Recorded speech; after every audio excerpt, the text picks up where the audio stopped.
Welcome to Built to Go, a van life podcast. I'm your host, Jeff Wagg, coming to you from the College of Curiosity. This time it's episode 159, and we're going to talk about how to ship your van to Europe. We're going to just go over it generally because it's a pretty big process, but you have to start somewhere. We're also going to talk about a new way to think about power that I think everybody will understand, a product review of a 20-watt solar panel, and a tale from the road about weird things. Because, that's what I do. Hello, everyone. Welcome back.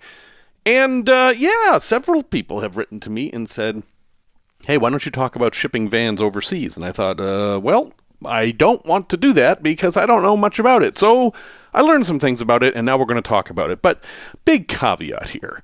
This is something that you definitely are going to need to do a lot of research on your own. So we can talk about it generally in a podcast, but it's not like I'm going to tell you what I know and then you're going to go off and do it immediately.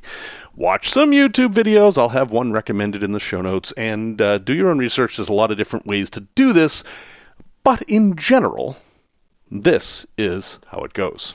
You have a vehicle, you want to take it to Europe. Okay, that's fine. First, you have to understand Europe is not the same as the United States or Canada. Things are a little different over there. Fuel costs are much more expensive. The roads are much smaller.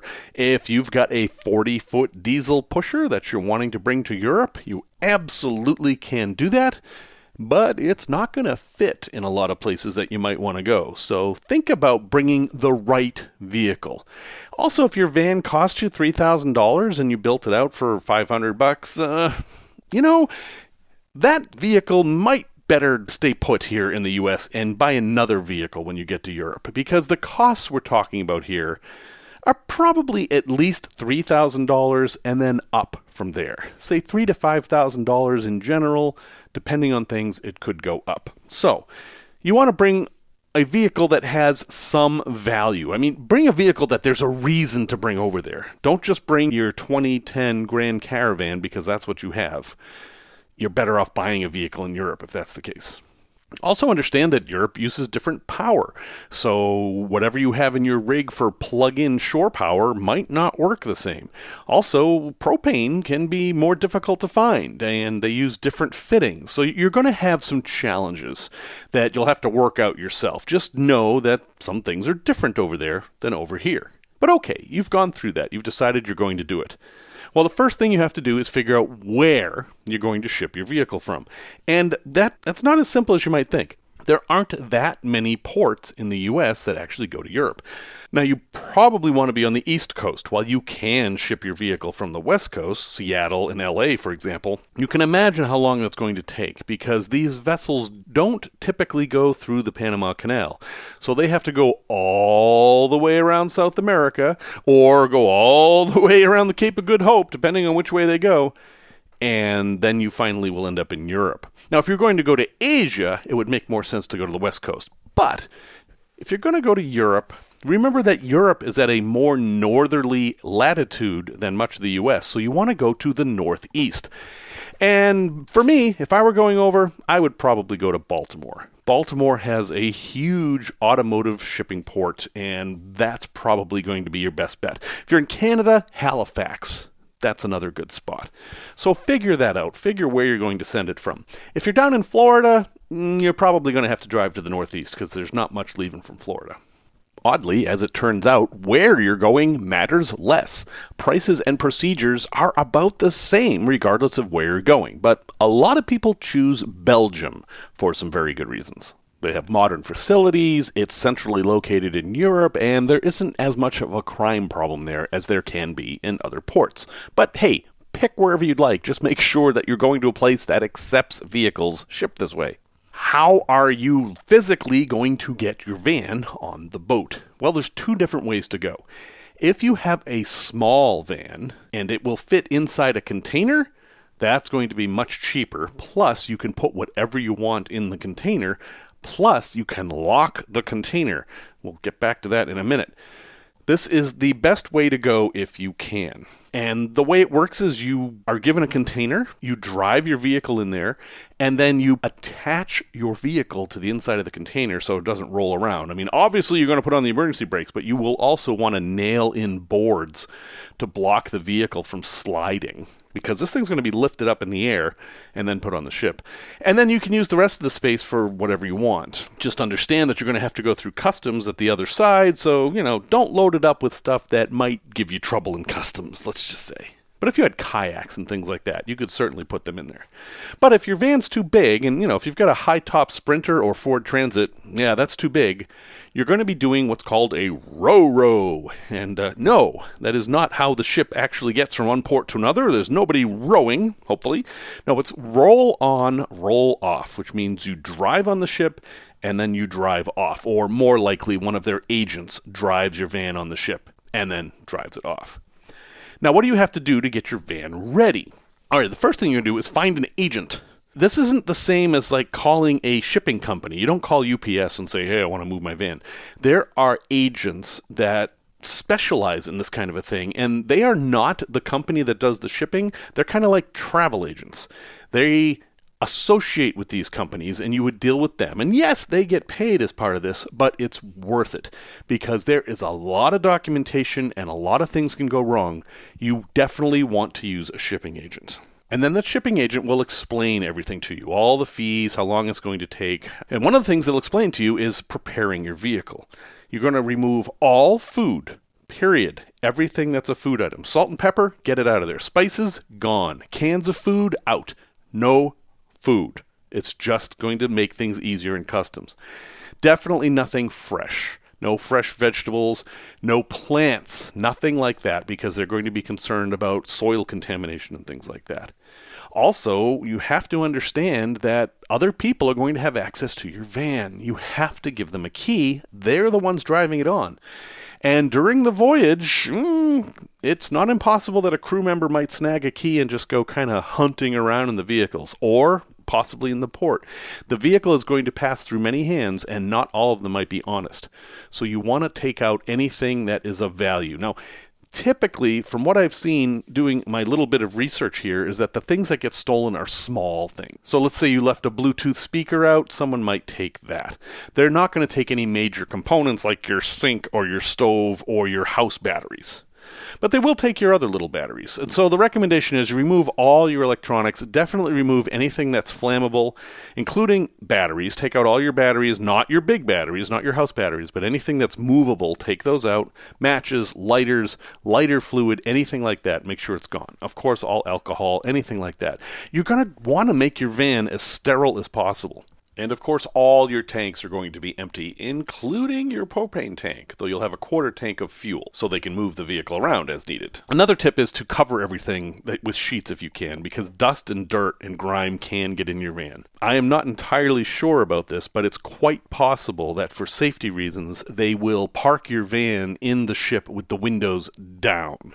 And the safety of that is that they know they can't lock the keys outside of the van, and if anything goes wrong with the van, they can get in there quickly to deal with it, such as something catching on fire. So that's how the grime gets in there. So you're all set. You're going to bring your van over there day of. What are the expenses looking like? Well, that's a very complicated question to answer. The size of your vehicle dictates the freight cost. That is the cost to ship your vehicle. So how long it is, how tall it is, how heavy it is.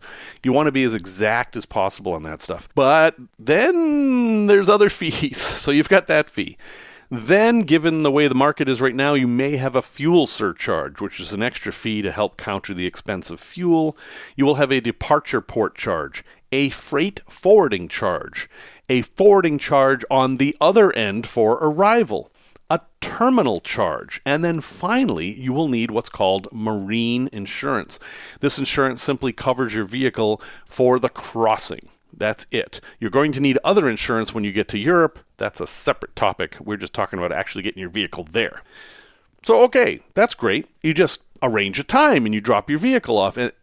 Kind of. Shipping ships don't keep the same schedule that passenger ships do. They have a general time frame of they're going to leave this afternoon or whatever. So you will bring your vehicle there, but you don't actually know when it's going to leave. It could be a day or two later. And you also don't know when it's going to arrive. And this is the really tricky part. It could take 2 weeks to get your vehicle over there. And what are you going to do in the meantime? If you're a full-timer and you're living in your van, well, you're not going to be living in your van on the ship. You've got to get another way over there. You probably are going to fly. And then you have to decide, when do you fly? Do you fly early and then hang out in a hotel for a week or two? Or do you stay where you are? Or do you rent a car? You have to figure that out. But know that the timing is flexible. You can't count on it to the day, and there may be delays depending. So, other than that, there you go. You've got your vehicle across. And then you can enjoy Europe, which is a great place for car camping. There's lots of stuff to do there, and you'll have a wonderful time. But make sure you know what you're getting into. Have a good plan. And remember, you have to go through this all again to get your vehicle back into the United States. So if the idea of spending $15,000 to move your vehicle from the U.S. to Europe and then back to U.S. sounds completely ridiculous, then this isn't the idea for you. But if you've got a $200,000 Winnebago Revel and you want to take it into the Pyrenees, well, this $15,000 might not seem like all that much, and yeah, heck, go for it. Good for you. But this is a major investment no matter who you are. It could also be the adventure of a lifetime, so act accordingly. Tech Talk. I was in the Discord room, and an old member of the Discord channel by the name of Repro all of a sudden came out with this missive, and it was a little bit of a rant, but not really. It was basically a new idea for looking at power in your van. And now hear me out. I think they've got a really good idea here, especially if you're somebody who doesn't understand power. So we're not going to talk about amps or watts or any of that. We're going to talk about money. Okay, so you understand money to some extent. Everybody does. It's part of surviving. Okay, so you have money in your wallet or in your bank. You spend money to get things, and then you work to bring money in. Or you get an inheritance if you're lucky, or whatever. But you've got income, expenses, and then a bank of some sort. And it's exactly the same with your batteries in your van. The batteries in your van are your bank or your wallet, and they can hold so much money. So your wallet can hold $200, your battery can hold 200 amp hours. All right, I said I wasn't going to say amps, but you know what I mean. That's your bank. That's how much you have to spend. Your expenses are what you're spending. You turn on the heater, you're going to go through that really fast. Turn on some LED lights, not so much. They use pennies, whereas a heater uses tens of dollars. Your microwave is going to use a lot, but not for very long. You get the idea. Everything you use that uses power is an expense, and you can't spend more than you have. There's no credit in this situation. So you've got 200 in the bank, and you spend your 200. Okay, that's fine, but then you don't have anything left. But that's where your income comes in. So you have solar power, you have DC to DC charging maybe, you have shore power, you have all these different places that can provide you with income. And the trick is to balance all this. Make sure that your expenses are less than your income, and your savings will never go down. See, it's the same thing with money. The analogy actually works perfectly, and I think people can just get right into it. So this is my new thing now. When people ask about power, instead of using the water analogy, which has been what I've used forever, and the water you can talk about pressure and things like that. I'll still use that to some extent. But just understanding the basics of an electrical system, I think the money example works really well. So thank you, Repro, for bringing that up. I think it's a great idea, and I'm going to shamelessly steal it. So, yeah, I really appreciate that. Tales from the road. So I talk about it too much, but yeah, we bought this property down on the Illinois River. Now, when we bought this property, we knew it was a bit strange because I saw it listed and I went down and visited it, and I could not figure out what was going on with this property. there's just stuff that's weird. And at first I thought maybe it was an old mine, and I thought there might have been a railroad on the site at one point. Well, come to find out that it was an old grain elevator. It was a grain elevator for putting grain on barges on the Illinois River, and it was in business from 1939 to 1978. The grain elevator burned down then, and the site was cleared. And so it's 4 acres of mostly woods, a few flat spots, and a garage, a really old garage that is kind of tilted. It looks like the land has slumped a bit, and the concrete slab that the garage is on slumped with it. So it'd be a great place for a boat, because the boat would roll right out, but you might have trouble getting it back in. Anyway, that's what we thought we were buying. And we knew there were some easements on the property. It's an old piece of land. There's an easement for a stagecoach route from like 1870 or something that we have, and it's currently underwater, so I'm not too worried about that easement. And there's an easement by the Bell Telephone Company, which kind of no longer exists, and basically just so they could run phone lines anywhere on the property they needed to. And I'll get back to them in a second. And then there's an easement for the road, because the land after hours is owned by the college, and they need a way to get to it. So that's all fine. Everything's good there. And everything's good in general. But I keep finding weird stuff on this property. This property has a history. So I have a subscription to newspapers.com, and I'm able to, go back in time and read all this stuff. And I've learned the history of the bridge. There's a famous bridge there called the Shippingsport Bridge, and I've learned that there are 4 bridges, not 3. And I now own the Wikipedia article on the bridge, and all this kind of stuff. But I found out one of our neighbors died on our property. In fact, they still live on the street, but one of their great uncles died in a shack on what is now our property. That's a little strange. And I found an outhouse, at least I think it was an outhouse, or a vault toilet. Up in the woods, there's this big concrete vault that I think was a vault toilet. And then just past our property, there's all these little sites that look like they used to have cabins on them. And indeed, if I look at an old topographical map, I see all these little dots, and it looks like there was a whole big campground right next to our property. In fact, some of it was on our property. We found an old well that actually has a hydrant and an electric pump in it, but the cord doesn't go anywhere, so maybe we'll try to resurrect that. And then higher up, now this property is on the river next to some cliffs. Higher up towards the cliffs, I found, I think, a cistern. It's a giant hole in the ground with a huge concrete lid that's round. And it's as big as I could put my arms around. It's bigger than that. And I'm assuming it's a cistern. I don't know what else it could be. And at some point I will take the cover off and, send the GoPro down there and see what I can find. Sometimes that's a little scary. And further up in the woods, there are foundations. There was clearly something there. And then I tried to dig a pond down closer to the garage and found another foundation that may have been for a scale house, because apparently they would weigh the trucks before they went to the grain elevator. And then we found out that the people selling us the property were not going to empty out the garage. So this is a good-sized garage. You probably would call it a 1.5 car or 2-car garage even. And it's full. There was a lawn tractor in there. There is a Billy Goat brush cleaner, all kinds of antique saws and tools, and just all this really bizarre stuff. And through Googling and looking for clues, I was able to come up with this story of the people who had it before the people we bought it from. And apparently it was this older guy from in town, and he used this property as his camp. In fact, I found a hand-carved wooden sign that says Camp Paradise on it and has palm trees in it. And I was able to figure out that he had turned this garage into kind of like a summer cabin or even a winter cabin, because at one time there was a wood stove in there. And I found a hole for an air conditioner. I even found a toilet paper roll on the wall, but there's no toilet. That was explained later when I found the manual to an old cassette toilet that used to be apparently in the room. So this guy was basically living there. But what he was doing when he was living there Well, apparently he was killing a lot of things.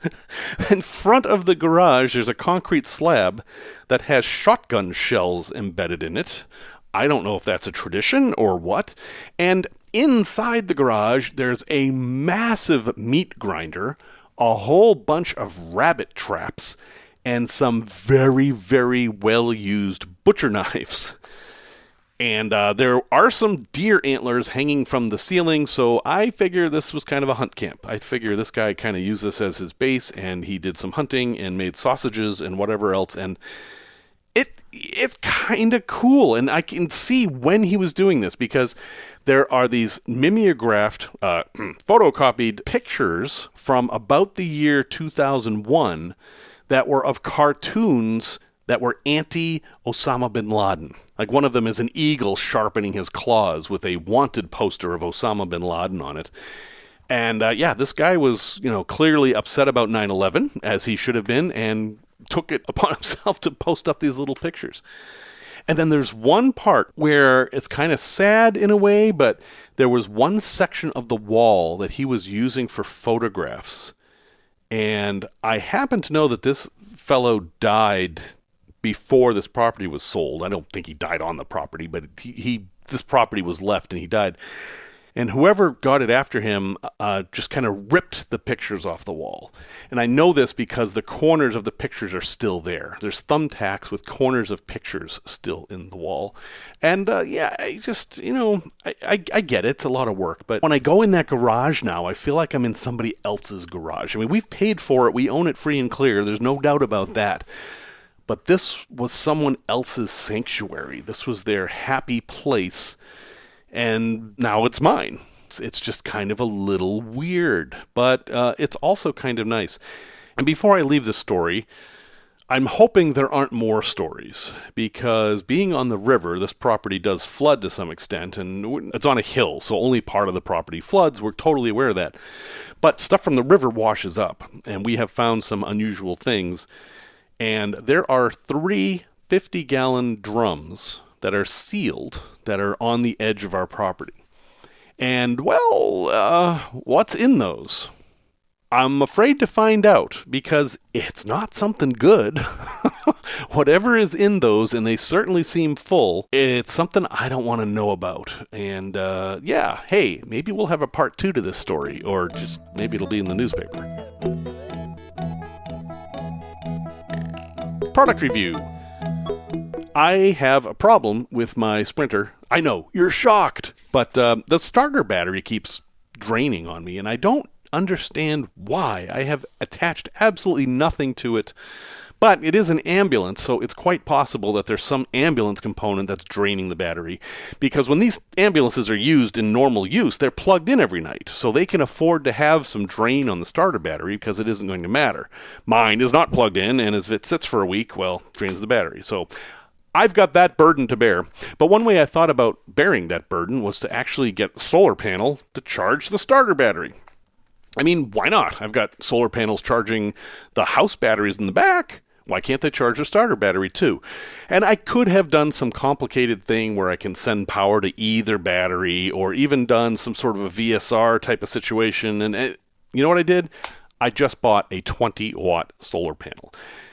It's a very specific one. I'll give you the link from Amazon, and it's just this little, nice, polite solar panel with cables that come out of it, and you can attach them to the battery with alligator clips. You can stick it in your windshield or stick it on your hood. It comes with suction cups and clips, and that's it. Now, if you've done any research on solar at all, you may think that 20 watts ain't much, and you're right. 20 watts is not a lot. In fact, if you had 20 watts trying to charge your leisure battery, it may not even be able to keep up with the lights. 20 watts is about the same as the old iPhone chargers, or those white cubes that used to come with iPhones, and Androids had something similar. Those little 1 amp chargers that will still charge a modern phone, but it will take like 9 hours. Yeah, those. That's what you're getting out of this. So if your battery's dead, this thing isn't going to help very much. But will it maintain a battery over time? I think so. I haven't had a chance to test it out completely. But when I hook it up to the van, It is charging. There's a light on it. I can see that it's charging. And I'm hoping that the amount of solar that's coming in is more than the drain. And yes, I can test that with the multimeter, I know. But for $40, this is not a bad thing to have. Plus, you can use it for other things. Like if I'm using my portable battery, my portable power station, it can charge that too. It's just another way to get free energy. And it's also extremely portable. However, you're not going to charge big things with this. If you are primarily concerned with your cell phone and you want to charge your cell phone with one of these during the day, absolutely, that will work. Anyway, if you think you have a use for a 20-watt solar panel, I will have a link in the show notes. Again, solar panels don't do anything except charge batteries. That's all solar panels do. So don't think you're going to run anything with this solar panel. But if you do have a battery to charge, this one might actually do it. A place to visit.